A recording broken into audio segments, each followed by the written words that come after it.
Oui, effectivement, quand j'ai rejoint le groupe Latécoère, on avait trois enjeux importants. Le premier, et sans doute le plus important, était d'engager le redressement opérationnel de la société et surtout de redonner la main à nos salariés pour leur faire comprendre que les problèmes étaient plus opérationnels que des problèmes strictement financiers. Le deuxième, c'était une situation de surendettement excessif pour ce groupe, dont toute la croissance dans le passé s'était faite par le biais d'emprunts.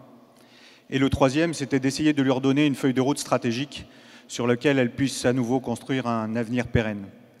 Donc la question du redressement financier a été absolument déterminante. 300 millions de dettes, 100 millions de fonds propres, 15 millions de résultats opérationnels. Avec ça, c'est très très difficile de fonctionner. Donc tout le travail a consisté pendant 7 mois, à la fois à restructurer financièrement cette société, donc alléger la dette de ce groupe, mais aussi lui redonner les moyens financiers nécessaires à son redéploiement. Et dans le même temps, la doter de ce qu'elle n'avait jamais eu jusqu'à présent, un actionnariat de référence.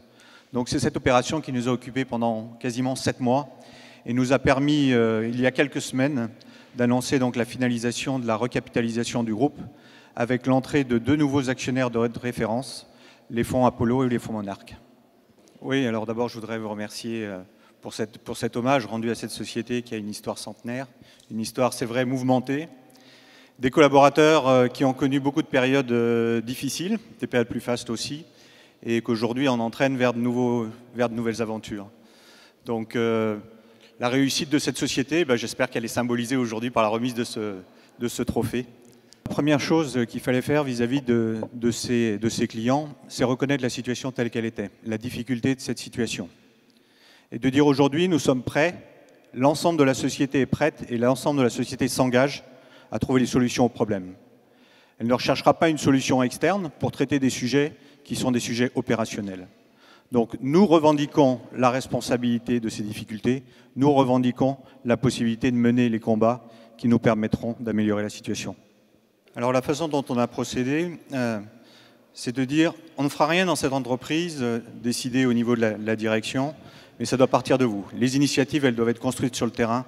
La solution, elle est sur le terrain, parce que le problème, il est sur le terrain. Donc ça a consisté à réunir 70 collaborateurs du groupe, de tous les niveaux, de toutes les activités du groupe, et de leur dire, voilà, vous avez exactement 6 semaines pour nous faire des propositions d'actions que vous êtes vous-même capable de porter dans un délai de 6-8 mois maximum. Et c'est comme ça qu'on a embarqué 70 collaborateurs qui ont choisi chacun une initiative, ont porté cette initiative, et donc, on donnait les résultats qu'on connaît qui, dès l'année 2014, a permis au groupe de redresser sa profitabilité.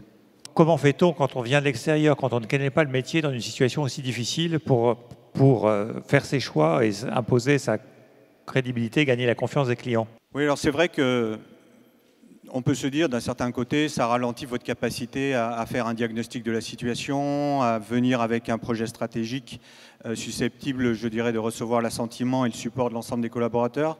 Mais je crois aussi que c'est une grande chance. Vous avez l'esprit libre. Il n'y a pas d'expérience précédente que vous ayez la tentation de répliquer ou de recopier. Et le fait d'avoir cet esprit libre vous ouvre tout de suite l'esprit sur effectivement des idées complètement nouvelles, un peu peut-être en décalage par rapport à ce que l'on fait habituellement dans ce type de situation, dans ce type d'industrie. Et je crois que ça a été ma grande chance.